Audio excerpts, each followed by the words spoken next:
Hi, this is Bork, I'm Jonny, and today I'll be talking to you about motors.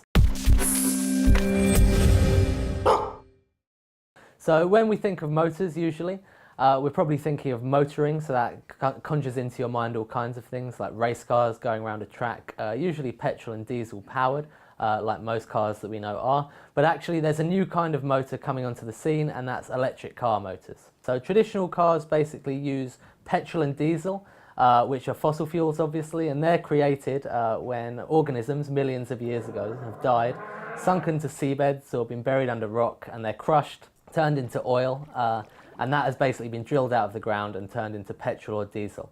So we then basically fill our cars up with that, create a series of explosions going on in the engine, and that basically powers the car forward, but it leaves a trail of smoke behind us, carbon dioxide emissions, nitrogen dioxide emissions, and that is what's contributing to climate change and global warming, which, as scientists will tell you, and you probably all know, is killing the planet. So electric vehicles on the surface are actually very different. They use electricity from the main supply, really. So you plug them in much in the same way as you would plug your phone into charge. So obviously that electricity can come from anywhere, like fossil fuels. It can still come from a power plant, so we'll go more into that later. But electric vehicles do offer the potential to be powered by renewable electricity. So electric vehicles actually produce no emissions when they're driving, so they're zero emission cars when they're actually on the roads. They're very quiet, there's no fumes coming out of the back of them to damage people's health or the environment directly from the car when it is driving. So a lot of the electric vehicles we see at the moment are kind of these luxury versions, but there are also more normal looking cars on the road that are more similar to what we're used to. So for instance, you have the Nissan Leaf, that looks like a fairly ordinary hatchback, and you have the Volkswagen electric Golf, which looks pretty much just like the normal Volkswagen Golf.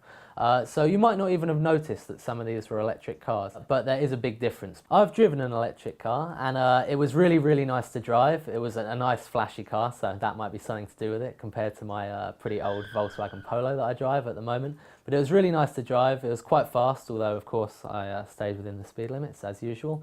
But you know, there was no noise while I was driving the car, and there was obviously, it feels quite nice driving a car that there's no petrol or diesel being burned, no smoke coming out of the car. So you feel like you're the most, you know, you're the most morally clean person driving on the road at that moment. So it is quite nice. So electric vehicles are steadily becoming more popular. You're going to see more and more of them on the roads. For instance, last year, the number of sales worldwide actually increased by 81%. So that's massive growth for electric vehicles, but there's still not that many driving around.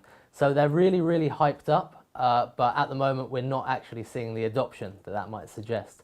So why is that? The number one thing for me, I think, drawing back on my experience driving the electric car, is the price barrier. So the car I drove, I'll let it remain nameless, but that cost around £90,000, and obviously all electric cars aren't that expensive, but generally electric cars do cost a lot more than kind of their petrol and diesel alternatives, and that obviously is because they're a new technology, but you know, that's a massive barrier to adoption for people. So I think for that reason electric cars, you know, the price needs to come down. I'm sure it will. All new technologies are very expensive at first, but for me that would be a massive one.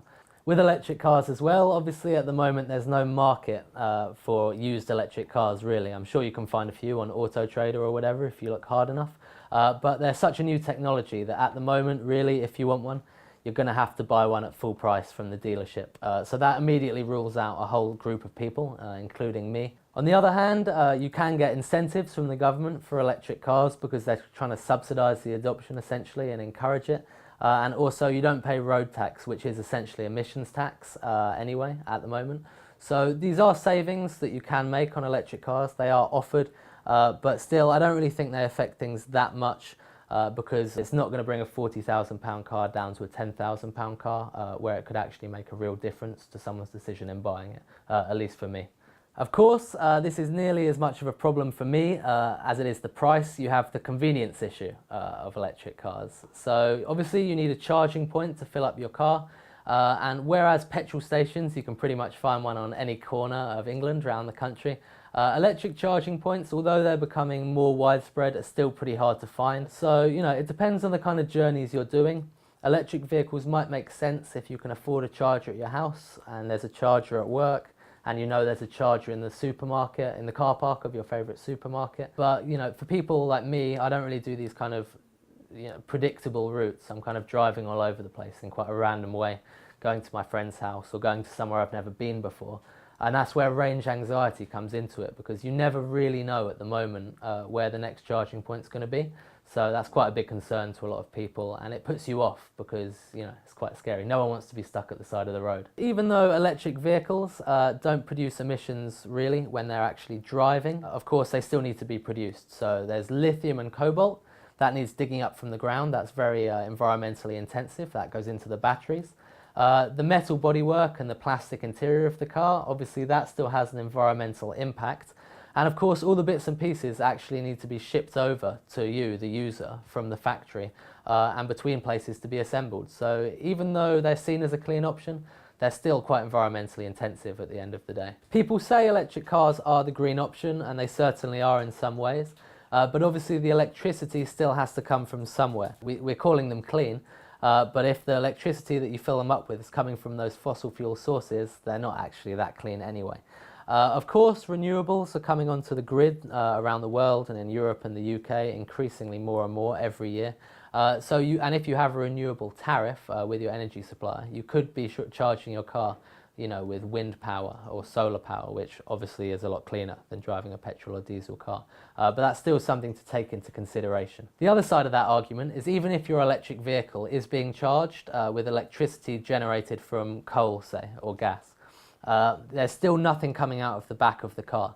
So that means, the emissions are being created still at the power plant, but that's out of the city. It's still contributing to climate change, but when you're driving around inside the city maybe, the tailpipe emissions aren't there.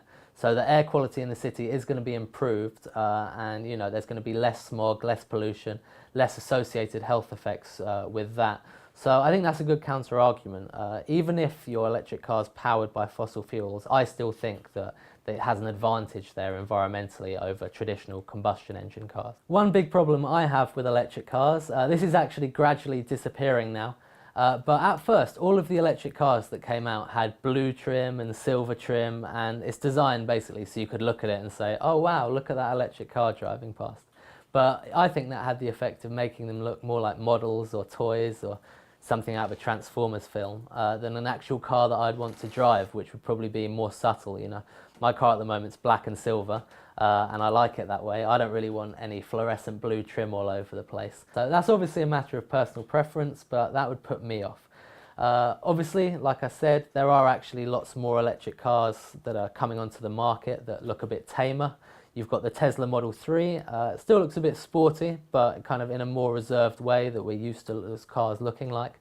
And then again, you've got cars like the Nissan Leaf and the new Golf, where at first glance, you might even not know it's electric, so that's improving. Lots of my friends are car guys, and when I was telling them about, electric cars are going to take over, they were all very depressed. Now, they've driven them. One of my friends drove a Jaguar F-Pace, the electric one, and he said that was actually the best car he's ever driven. So the tide is definitely turning, and I think that's important. They are really nice cars to drive. So undoubtedly, I think that electric cars are going to be the future of motoring, but it's going to come down to the car companies essentially. And I think they're going to have to adapt to the new motoring experience in electric vehicles, or they're going to die and they're going to go out of business. At the moment, it looks like they are actually going to stay in business, I think, because all these companies are constantly shouting about their new electric vehicle lines that are coming out. But I think it's going to take a while for the economics to actually make sense to the average driver like myself. So I'm looking forward to my first electric car. I'm not sure when it will be, but I don't think it's around the corner just yet. Let me know if you're looking forward to yours as well, or whether you'd rather stick with old trusty petrol. So let me know in the comments. Please make sure you subscribe, and I'll catch you next time on Bork. Thank you.